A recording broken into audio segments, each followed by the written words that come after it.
Hi, welcome to Conversations with Des. I'm Des Blanchfield, your host.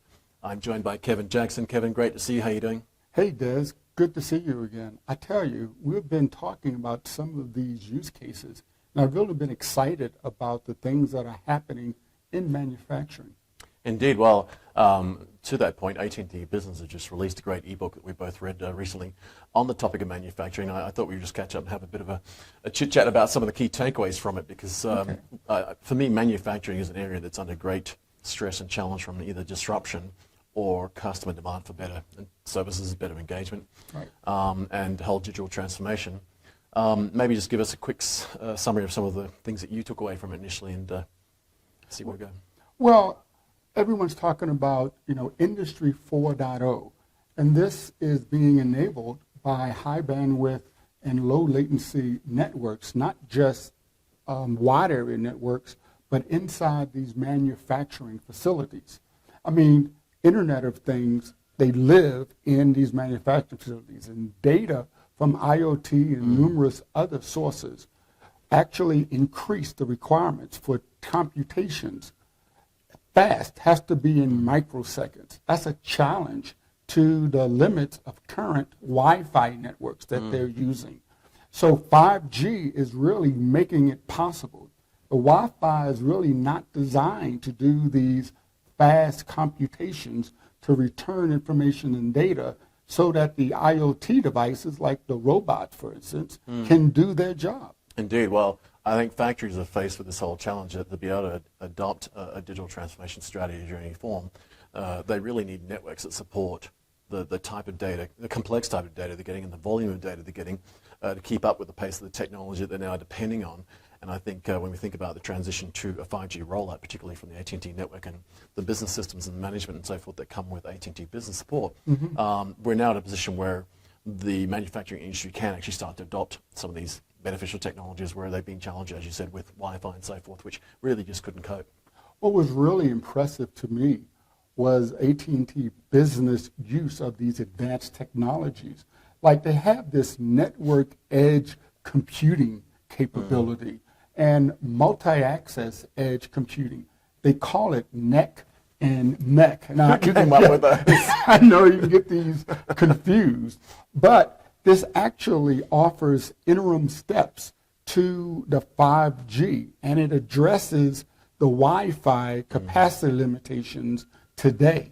Wi-Fi is inhibiting the manufacturers from optimizing their operations. They can't even address their workforce challenges because of the limited bandwidth and high latency. So to provide more reliable services to customers, AT&T Business is rolling out the NEC and the MEC.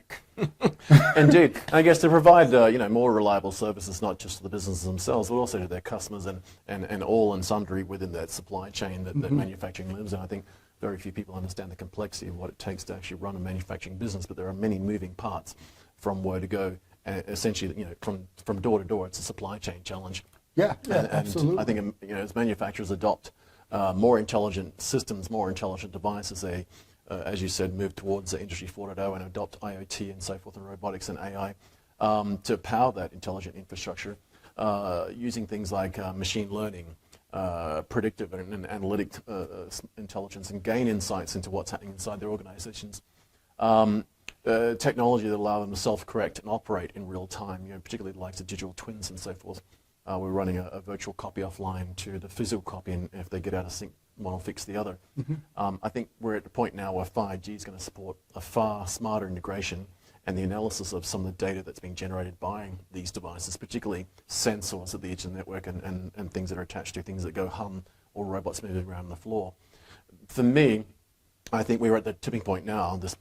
We've sort of hit the tipping point. We're at the other end down now, where the technology's there, the devices are there, the infrastructure's there, the data's waiting to go. We just now need the 5G infrastructure in place to allow these things to be integrated, connected, and the data to move between it to get these insights and get these smarts and make manufacturing a more nimble and agile industry. Well, on the manufacturing floor, I think they have all these interconnected technologies, but it's the endpoints that are important because that's where the work is done. Yep.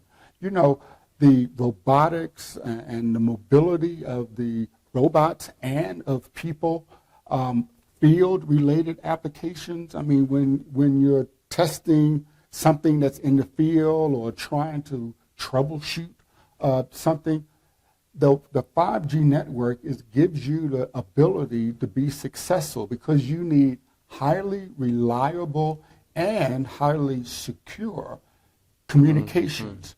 You need compute power that comes with you so you can process large blocks of data. You want high throughput, you want data consistency, you want it to be trusted data, and you've got massive volumes of data coming at high speeds. So you've got to have the value of 5G, you've got the security of 5G, you've got the resilience and assurance that comes with 5G, because we're going to move that stuff somewhere where our compute is. It's not always at the edge, is it? I guess when I look at this thing, as I said, 5G for me is very soon, if we say eventually, but very soon going to enable manufacturers to achieve whole new levels of factory optimization. And if we look a little bit forward, not too far forward, virtual reality is going to take us a little while because there's so many more complex moving parts and high data, but augmented reality is already here. But again, we really need the technology that comes with 5G to make it possible. We've seen through Pokemon Go, right? Oh, yeah. They changed the whole game, if you'll pardon the pun, in that they stopped making a game console on a handset. They just went with a phone with a handset and treated the world as their game. If we can take that gamification model from Pokemon Go and apply augmented reality to manufacturing, if I'm going to move a whole bunch of stuff from one truck to someplace, I could simulate with augmented reality where that's going to go and make sure I've got enough space in my factory in the first place, right? So these technologies can do things like display overlays to help guide workers through a production process and the steps involved. They could help them look at intricate assembly processes and simulate them and learn from that in an augmented sense, and then get back to the real world. And I guess, I'm keen to get your take on what that means in the education space around training and so forth. Well, by having the ability to use augmented reality and virtual reality, you can not only increase the speed of training, but make it more effective. So you can train new employees and shorten their learning curve because they're not sort of, guessing about it. They're actually working with it, using their hands within an immersive environment. Yeah. The power of augmented reality, I think, is really important in manufacturing because you will have these machines right there, and you can run, tests or faults and learn from actually doing. Well, there's a reason they put the word reality into virtual and augmented, is that we're still talking about reality. It's just it's rendered in a different sense. And I think when we think about some of the other use cases, think about manufacturers directing operations located in the field or across remote sites or even across multiple centers, a repair center, a build center, a development center, potentially reducing the cost of dispatched systems and humans. You don't have to fly an expert across the country. You don't have to fly a trainer across the country. And even third-party labor. When you're sort of thinking about the broader outside of your own organization, contract labor, third-party labor, being able to manage and control it remotely with the types of data sets that augmented reality and virtual reality make possible. Now you can do that one-to-many thing with training, one-to-many thing with management, and sort of also reduce risk, reduce time to market. There's a whole bunch of these benefits that are not always obvious, but as the ebook highlights, some of these key things are going to completely transform this market. Well, in manufacturing, one thing that's often overlooked is the tolerance. You have precise tolerances needed, and it needs to be protected by, I guess it's called metrology, where you actually measure things. And they have, in the old days, you'd take a ruler or measure physically do it, okay? 5G enables non-contact metrology, okay? So you can use advanced technology and have data collected from measuring these things reside at the edge of the network. And this can keep and help the demand for consistent measurements. And you can compare how this device or this machine to that machine, and you can use big data analytics in near real time. The 5G network with its bandwidth, when combined with new technologies like the MEC and the NEC, gives those organizations that leverage AT&T Business Solutions the edge over their competitors. It reminds me of when we first got online mapping systems, and I realized I could click from here to there and tell me what it is as a bird flies in distance, in miles in your world and kilometers in mine, right? Another area that we're seeing a booming adoption of is autonomous things, autonomous guided vehicles and so forth. Particularly, we've got, paper mills, we've got robotic forklifts moving big rolls of paper around for newspapers. But on the factory floor, in work yards and warehouses, we've got things moving around that could effectively calculate billions, or create rather, I should say, billions of bits of data, decision-making data sets that we could use to process everything from instructions on how to continue operating or avoid risk, or make some sort of intelligent decision to navigate safely, and everything in between, right? Yeah, you see those robots going across the manufacturing floor. Another area where precision is important. And the digital twin technology, this is going to make the deployment of these manufactured devices much better. You can support them better. It really gives you an instant and precise view of even the most complex machines. Things like, aircraft engines flying and flying. You can get the data.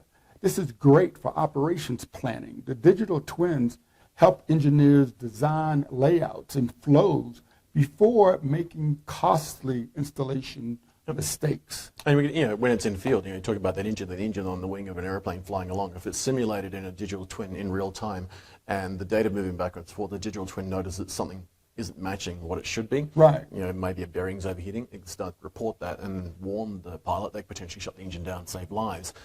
Similarly with autonomous vehicles, whether it's a truck or a train and so forth. I think where we're getting to, and as the ebook alluded to, that when we think about what manufacturing can leverage from these potential technologies, assuming that the network connectivity is there, the security is in place, the volume of the data that can move over it, and the complexity of the data. We're talking about high-speed throughput, we're talking timeliness of delivery of the data, the resilience of the network, the trustworthiness of the data. We're talking about things that can essentially save lives, not just reduce cost of manufacturing and so forth. I think there can be no better compelling sales pitch than reducing cost and improving safety. Yeah. It's really impressive to me how AT&T Business has put all these things together, and they're focused on the real use cases that deliver value to their customers. It's been great talking to you about this. Indeed. Thank you for making time. So, folks, we're going to provide information in the description below with regard to where you can go and get these. Go and visit the AT&T Business website. There's a manufacturing portal. There'll be a link to the ebook directly. And we look forward to you downloading it, reading it, and joining the conversation on digital and social. Give us your feedback, your thoughts, and any questions you have for AT&T Business. Post them in the comments and join the conversation. And we'll see you in the next video. Thanks, Kevin. Thanks, Des.